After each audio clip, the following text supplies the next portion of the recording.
Então, se a gente voltar na Idade Média, o corpo gordo ele era um sinal de poder, de riqueza, de fartura, principalmente se a gente levar em consideração esse contexto, que era um contexto de bastante fome, de miséria. Já na modernidade, sobretudo com o Renascimento, o corpo gordo está relacionado à beleza. Então, né, se a gente for até a metade do século XX, era a magreza que era relacionada ao adoecimento, ao enfraquecimento, à pobreza, à feiura. E é a partir daí que a gente tem uma mudança, principalmente, né, com a penetração do discurso biomédico pela sociedade, pelo avanço da nutrição, da educação física, tudo isso vai fazendo a gordura ser considerada como um risco. E aí, então, que vem a questão da doença.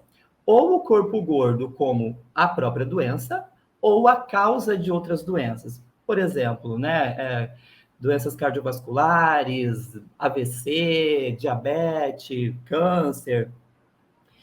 Mas, enfim, né? Então, se antes a gente tinha remédios e cosméticos para restabelecer o corpo, isso principalmente lá nos anos 20, então era para ter um corpo mais robusto, um corpo forte.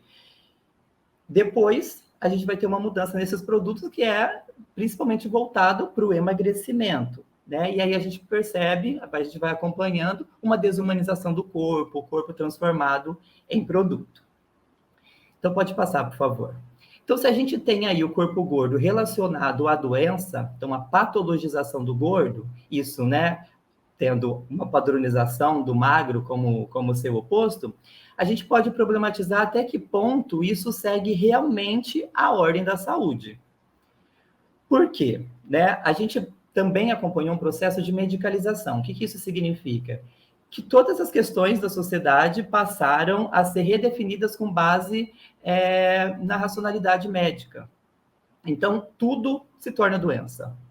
E se tornando doença, tudo também passa a ser não só diagnosticável, mas também tratável e curável. Mais ou menos nesse sentido. Então, não é querendo aqui banalizar a obesidade, que é sim uma questão de saúde e que merece assim ser tratada, né, com essa atenção. Mas o que a gente precisa pensar é que nem toda pessoa gorda está doente ou ficará doente, né? Então, parece ser muito mais uma questão de aparência, né, para o corpo gordo, e que é um marcador evidente. Diferente de outras questões de saúde, o corpo, né, porque nós podemos ter outras questões, podemos ter alguma condição, algum problema de saúde, mas talvez isso não fica aparente no nosso corpo.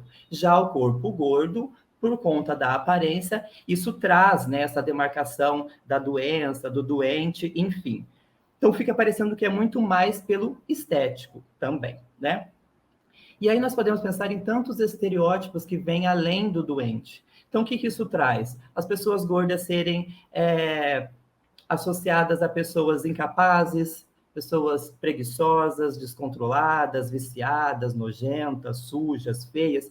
Então, parece que a questão não se volta apenas contra a gordura, todo esse discurso, mas se volta principalmente sobre o corpo gordo e a pessoa gorda. Então, é isso que a gente tem que problematizar aqui, né? E diante de tudo isso, vem uma série de prescrições em busca de um corpo, então, tido como saudável, que seria esse corpo ideal, da norma, né? O correto.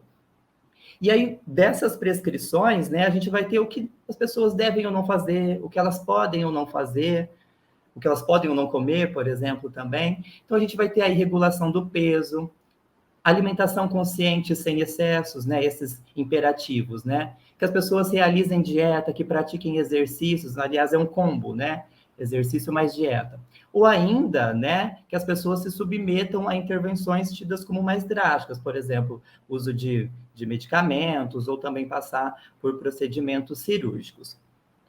Então, tudo isso coloca um paralelo aí do corpo e um binarismo, né? Do corpo que está em forma e o corpo que está fora de forma. Mas a gente tem que, né, trazer aqui para a discussão que essa é uma forma dada, uma forma que é construída culturalmente, e a mídia ela contribui para essa construção, né?